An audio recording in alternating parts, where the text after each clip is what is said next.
অনুষ্ঠানের সম্মানিত সভাপতি, বিআইএইচআরএম এর সকল কর্মকর্তা, সাপ্লাই চেইনের এক্সপার্ট বৃন্দ এবং যারা ফ্রেশার স্টুডেন্ট, সবাই আমার সালাম গ্রহণ। আসসালামু আলাইকুম। আসলে সাপ্লাই চেইনের যে এক্সপার্ট যে বড় স্যাররা যে বলে গেছে, আসলে আমার যাই দু একটা পয়েন্ট নিয়ে আসছিলাম, আর বলার মনে হয় দেওয়ার সুযোগ নেই, তারপরে কয়েকটা কথা বলছি। আমার নাম খিজির আহমেদ। আমি ঢাকা ইউনিভার্সিটি থেকে মার্কেটিং থেকে বিবিএ এমবিএ করেছি। তারপর বসুন্ধরা গ্রুপে ইন্টার্নশিপের জন্য গিয়েছিলাম। ওইখান থেকেই ফরেন প্রকিউরমেন্ট ডিপার্টমেন্ট আছে, পাশে বসতাম, তো ওনারা মাঝে মধ্যে একটু কাজ দিত। তো ওই কাজ দেওয়ার পরে তারপরে ওনারা রেখে দিয়েছে। আমি প্রায় 17 বছর শেষ করে 18 বছরে আমি পদার্পণ করলাম। এখন হেড অফ ডিভিশন হিসেবে আমি আছি বসুন্ধরা গ্রুপে।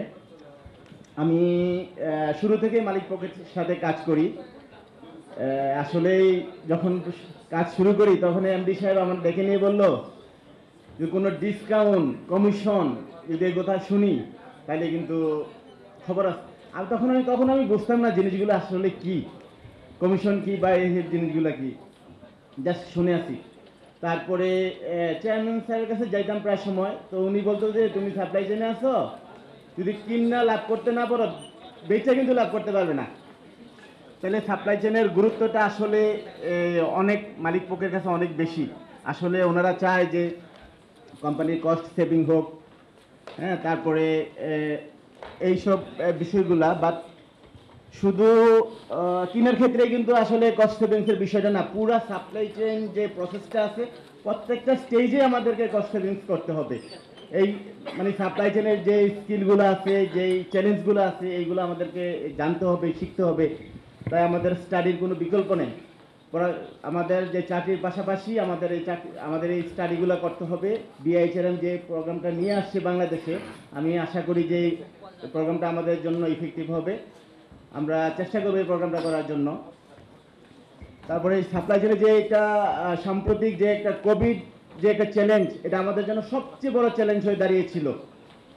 যে আমাদের যখন চায়নাতে কোভিড শুরু হয় তখন আমাদের বিশেষ করে আমি যেই পারচেসটা দেখি, বিশেষ করে হাইজিন সেক্টরটা টোটালি চায়না নির্ভর ছিল।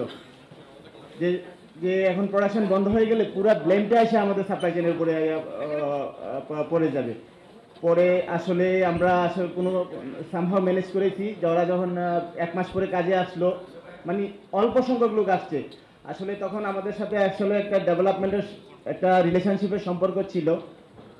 সম্পর্কের কারণে ওরা শুধু আমাদেরকেই ওরা র মেটেরিয়াল দিয়ে হেল্প করেছে। বাংলাদেশ থেকে আরও এফএমসি আছে, তারপরে থাইডার আছে, সবাই আমাকে ফোন করতেছে, ভাই আমার র মেটেরিয়ালস নাই, তো কিন্তু আমাদেরকে দিয়েছে। আসলে তাহলে জিনিসটা হলো কি, একটা রিলেশনশিপ ডেভেলপ করা, এগুলো আসলে আমাদের শিক্ষণীয় বিষয়। এই জিনিসগুলো আমাদের জানতে হবে, চ্যালেঞ্জগুলো কি সাপ্লাই চেনের, আমাদের স্কিলগুলো ডেভেলপ করতে হবে। যদি এই জিনিসগুলো না জানি তাহলে আমাদের কিন্তু আসলে আমাদের কর্মক্ষেত্রে ডেভেলপ করার এই সুযোগটা থাকে না। তাই আমি আশা করি যে আজকের যে বিএইচআরএম যে প্রোগ্রামটা হচ্ছে, এই জিনিসগুলো আসলে ওনারা ফোকাস করবেন, সাপ্লাই চেনের চ্যালেঞ্জগুলো, স্কিলসগুলা, তাহলে আসলে আমরা এই প্রোগ্রামটা থেকে উপকৃত হতে পারবো।